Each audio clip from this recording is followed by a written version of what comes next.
Imagine you're at the airport, which you will be tomorrow, and you're online to get on the airplane, and you see in front of you a family with two young kids, a boy and a girl.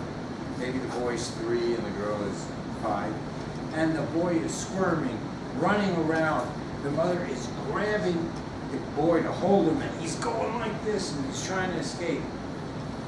Would you be thinking, I hope they're not going to sit near me? Right? Have you ever had that experience? Well, I was on a flight this weekend going to New York, and I was behind a family just like that. And I was lucky. They did sit near me. But something else happened that maybe was worse, but taught me a lesson that you might find useful. You might find useful when you hear about it in a few minutes. I was on line 2 for United, so line 1 went on. They called line 2. The family with the kids couldn't control the kids, so they let me by them. I thought, yeah, good, I don't want to be behind those people. I got on my seat, which is towards the back, leaned out the aisle, looking for the family, and was so relieved when they were sitting about 15 rows ahead. Yes, they're going to be somebody else who has to deal with that squirming kid moving all over the place. And I settled in to my seat. I had my book, my aisle seat, ready for my short flight to New York City, comfortable. We took off, and maybe about 20 minutes after we took off, I hear that kid crying. So loud that even 15 rows back, I couldn't ignore him. Yo, Daddy, Mommy, Daddy! Oh my God, why doesn't that family control him? I'm thinking, what's with that kid? I have these special earplugs that I learned about. It cost me $10 because they dampen sound uniformly across the range. I said, that'll solve it. Can you put those earplugs in? Whoop, whoop.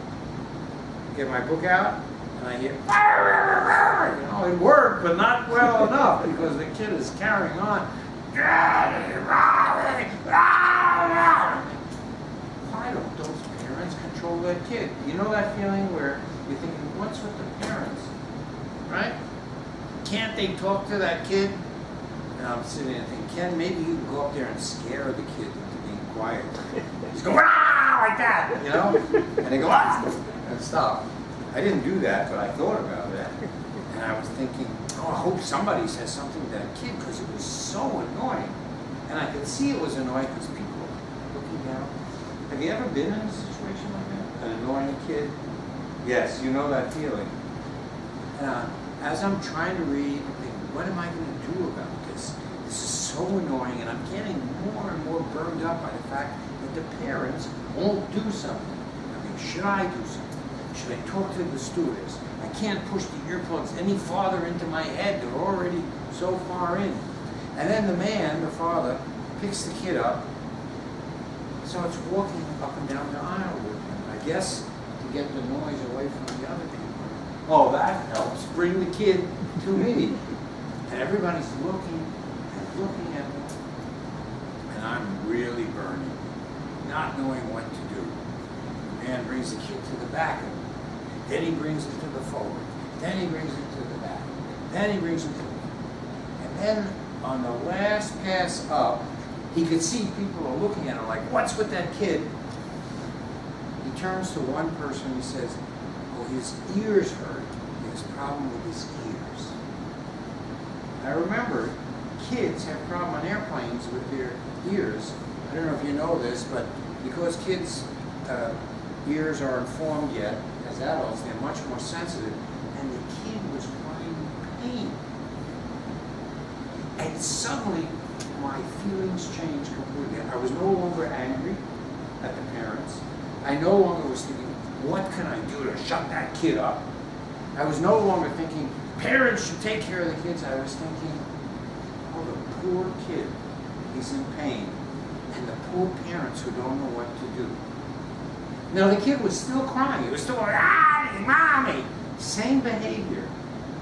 But just finding out that he was in pain and not out of control changed my whole attitude.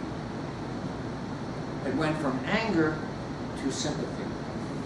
And there was the lesson in it. That it wasn't the behavior of the kid that was annoying me. It was my interpretation of the behavior. It was my thoughts about the behavior. So therein is the lesson. And the thing to remember as a technique is try and imagine other reasons for the behavior. If you start suspecting someone, you start distrusting people, imagine what else could be the cause of that behavior. Why else could that be happening? Now, if you like getting angry at people and you mistrust people, you could keep suspecting them of some kind of nefarious reason or lack of control, and you'll get angry like I did. But if you start imagining, when you start imagining that there could be other reasons, other possibilities, you might be surprised to find, like I did, that there was a perfectly reasonable explanation, one that I could relate to, and you could relate to, pain causing crying.